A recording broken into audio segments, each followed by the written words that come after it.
जय श्री कृष्णा। राधे राधे। कार्तिक मास महात्म्य दूसरा अध्याय सुनेंगे आज। इस अध्याय में हम महर्षि सूत जी के द्वारा कार्तिक मास व्रत का क्या प्रभाव है वह जानेंगे। तो आइए सर्वप्रथम भगवान का स्मरण करते हुए सब बोलिए विष्णु भगवान की जय। ओम नमो भगवते वासुदेवाय।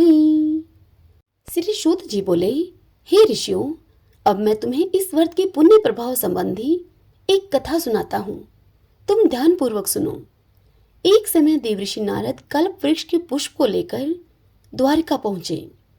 वहां पर भगवान श्री कृष्ण ने उनका बहुत सत्कार किया और पूजन करके उच्च आसन पर उनको बिठाया। नारद जी ने कल्प वृक्ष के वे सुंदर पुष्प भगवान को भेंट किए।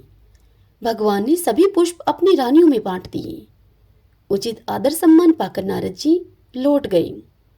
नारद जी के विदा होने के पश्चात चंद्रबदनी एवं कमल के समान सुंदर नेत्रों वाली सत्यभामा ने मन में विचार किया कि मैं कितनी भाग्यशाली हूँ, जिसके पति स्वयं त्रिलोकीनाथ भगवान मधुसूदन हैं और अपनी 16,000 रानियों में जो मुझसे ही सबसे अधिक प्रेम करते हैं। कोई प्राणी पृथ्वी पर जिस कल्प वृक्ष की कल्पना भी नहीं कर सकता, वही कल्प वृक्ष प्रभु की कृपा से मेरे आंगन में सुशोभित है। आखिर पूर्व जन्म में मैंने ऐसा कौन सा पुण्य कर्म किया था जो मुझ पर प्रभु की इतनी अनुकंपा है। मन में ऐसा विचार करके एक दिन सत्यभामा ने भगवान श्री कृष्ण से पूछा, हे प्रभु, एक विचार अक्सर मेरे हृदय को कचोटता रहता है। वह विचार मेरे हृदय को बहुत अधिक मथता रहता है। कृपा आप मेरी उस उलझन का शमन करें। मेरी आपसे ऐसी प्रार्थना है।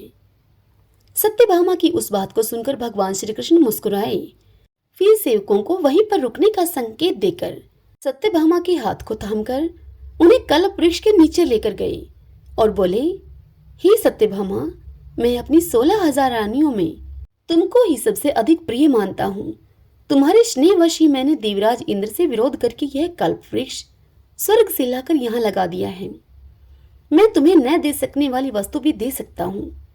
मैं तुमसे न कहने वाली अर्थात गुप्त बात भी कह सकता हूँ। हे प्रिय, मैं हर प्रकार से तुम्हारी शंका का समाधान करूंगा। कहो, तुम्हें मुझसे क्या पूछना है।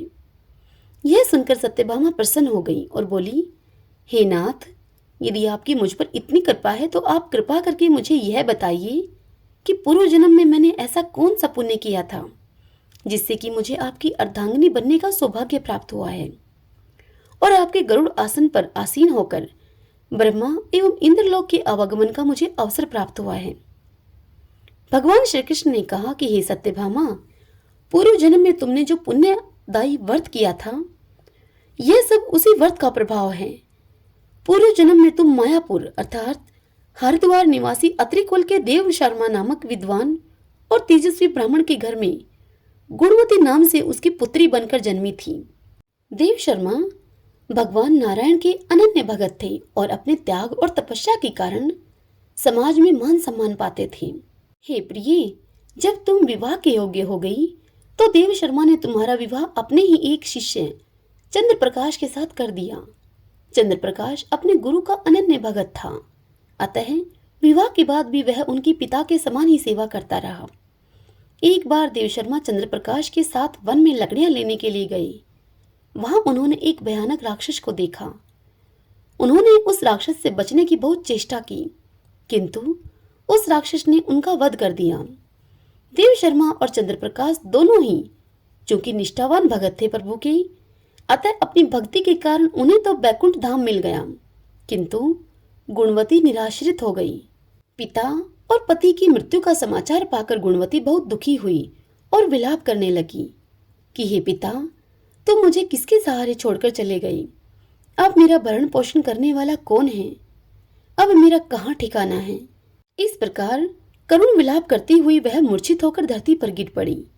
फिर जब उसे चेतना आई तो अपने घर का सामान बेचकर उसने पिता और पति का श्राद्ध कर्म किया।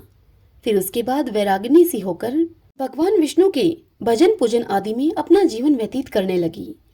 गुणवती निष्ठा के साथ आजीवन एकादशी का व्रत करती रही। एकादशी के साथ साथ वह प्रति माह कार्तिक मास के व्रत भी करती थी।